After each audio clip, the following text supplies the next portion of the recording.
Bonjour, ici Fiatounet, Monsieur Fiatounet sur YouTube. Donc voici ma troisième tentative de présentation de mon iPhone, puisque chaque fois j'ai eu un petit bug. Donc suite aux différentes vidéos que j'ai vues de mes amis sur YouTube, notamment Iliasurf et IP Design, j'ai décidé de faire comme ça une petite vidéo toute simple. C'est pas aussi bien que ce qu'ils font, j'ai pas d'intro 3D, je sais pas faire, j'ai pas trop le temps. Voilà, il n'y a pas de belle mise en forme, de cadre, d'incrustation, de commentaires intégrés. Mais bon, j'avais envie de faire une petite vidéo pour vous montrer ce que j'avais sur mon iPhone au niveau habillage graphique et options de base. Peut-être qu'une autre fois, je ferai une vidéo de mes tweets. Mais je vais vous en parler un petit peu au fur et à mesure de ce que j'ai installé. Donc là, actuellement, on est sur mon lock screen. Alors, le premier lock screen, puisque j'en ai deux, celui qui est mélangé avec les options de lock info et du dashboard X que l'on voit ici, vu que toutes les options intégrées dessus, d'activation de différentes options avec tous les plugins, le respring que je trouve super pratique et le cleanup aussi qui permet de nettoyer la mémoire de toutes les applications installées. Le petit curseur de luminosité aussi. Bon, ici, vous verrez pas la différence, mais je peux vous assurer que la luminosité change en direct. Les favoris, que je pourrais pas vous montrer, évidemment, parce qu'il y a les petites miniatures, voilà, les photos personnelles. Les notifications qu'on peut ouvrir et dont on voit que, bon, voilà, les notifications. Normal. Les mails.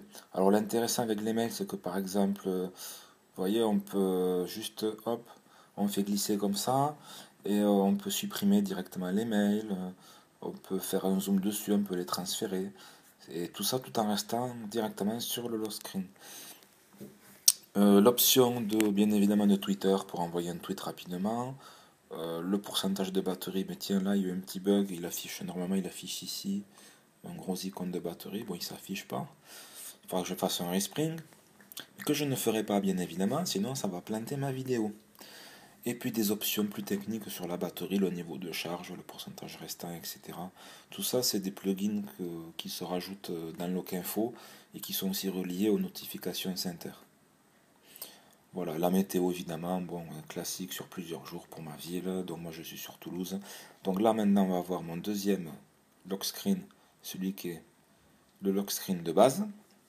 On voit bien le fond d'écran. Alors l'intérêt, il est tiré du thème LS Animated Day and Night, si je me souviens bien. Je vérifierai, je vous mettrai le nom exact.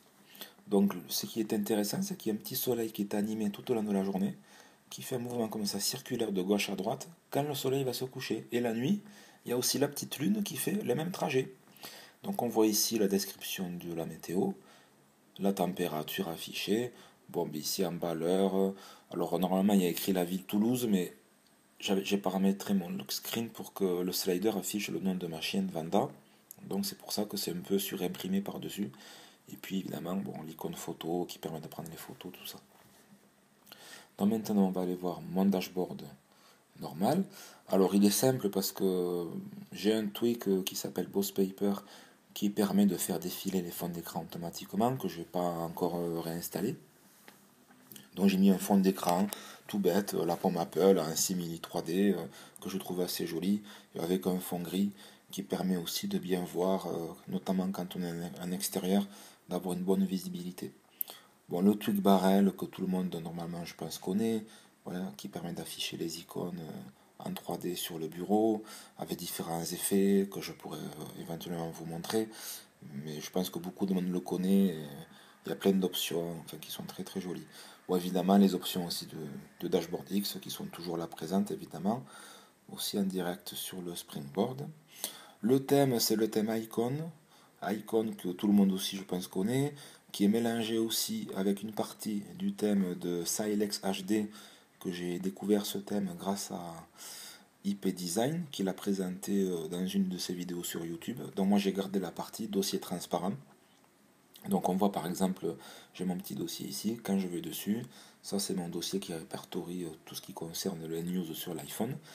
Donc on remarque notamment que j'ai installé le petit icône de mon ami Iliasurf qui est ici, avec son dessin caractéristique du petit singe ou un petit orang-outan, je sais plus trop, avec sa planche de surf, qui est très rigolo et qui me fait toujours sourire quand je le vois. Merci à lui en tout cas. Voilà, donc ensuite j'ai les pages de mon Springboard classique. Ce qu'on peut remarquer juste, c'est que j'ai mis des raccourcis des photos de ma chienne Vanda. Donc quand je clique dessus, la photo s'ouvre automatiquement. C'est une sorte de raccourci avec Safari qui permet d'afficher la photo en grand format automatiquement. Voilà, et ça c'est Vanda. Donc pareil, je vous montre une autre photo que je trouve jolie. Voilà, là on était à l'île d'Oléron, au bord de la mer, à l'océan. Ici on peut apercevoir une petite photo de ma trombine que j'ai combinée avec une photo de ma chaîne, que je ne vous montrerai pas en gros plan bien évidemment. Bon voilà, mais certains me connaissent déjà en photo. Et les dossiers toujours transparents. Donc je trouve ça vachement sympa parce que ça permet de continuer à voir le fond de l'écran. Moi je suis un fan de photos, alors vous voyez j'ai plein d'applications pour l'appareil photo, notamment une application qui est trop sympa, Paper Camera, qui permet de faire un effet justement papier, comme si on avait dessiné sur une feuille de papier, qui est très très joli. Je vous l'aurais bien montré, mais je suis pas sûr, j'ai peur que ça fasse planter la vidéo, donc j'en ai un petit peu assez de recommencer, ça fait la 4e fois que je m'y reprends. Donc pour l'instant, voilà. Ça qui est très bien aussi panneau pour faire des photos en mode panoramique. Ça fait plusieurs mois que je fais des photos panoramiques, pas eu besoin d'attendre la mise à jour de l'iOS 6. J'utilise aussi le Tweak Spring to Mice 2 que vous connaissez évidemment, qui permet notamment de faire un effet sur le dock un peu façon cinémascope là, qui est sympa aussi. Enfin, toutes sortes de tweaks. Si vous remarquez quelque chose qui vous intéresse, posez-moi la question et je vous expliquerai, ou si vous ne les connaissez pas, quels sont les tweaks que j'utilise le plus. Ma status bar est personnalisée grâce au tweak Status Int qui permet de rajouter des couleurs, la couleur de son choix et même éventuellement du dégradé.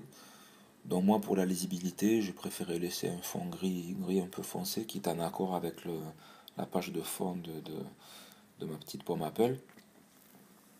Et aussi j'ai personnalisé le logo opérateur grâce au tweak Winterboard, enfin au thème Winterboard qui s'appelle Status Bar All Status Bar 4G qui m'affiche un logo 4G quand j'ai ma connexion 3G et un thème aussi Wi-Fi qui m'affiche le nom du réseau Wi-Fi à la place de l'opérateur ou alors aussi l'adresse IP de mon réseau, vous voyez quand je clique dessus.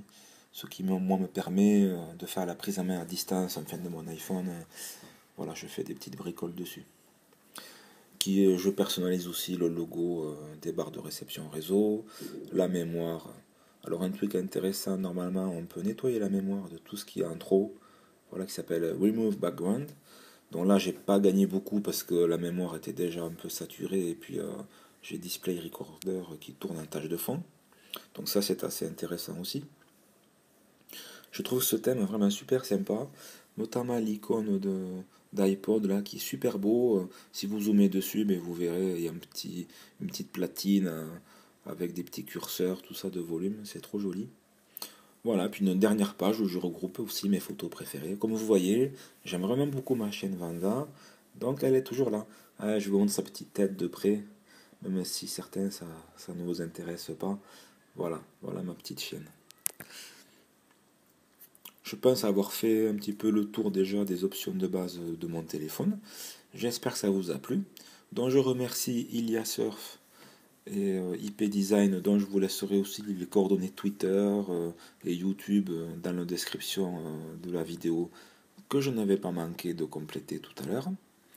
Donc allez voir leur site, ils font vraiment des belles vidéos de présentation, ils sont très sympas. Iliasurf, il fait des vidéos en plus très marrantes et super léchées, avec des effets, de la musique. C'est quelqu'un que j'aime beaucoup et qui le sait. Donc allez voir leur compte Twitter et YouTube, je vous les recommande. Voilà, ben, je vous remercie beaucoup de m'avoir écouté et supporté. Et, n'hésitez pas à vous abonner si mes vidéos vous intéressent à ma page YouTube et à mon compte Twitter. Je vous remercie de m'avoir écouté et aussi supporté puisque c'était ma première vidéo et j'espère ne pas avoir été trop désagréable et pas trop bafouillé. Merci beaucoup, à une prochaine fois. Salut!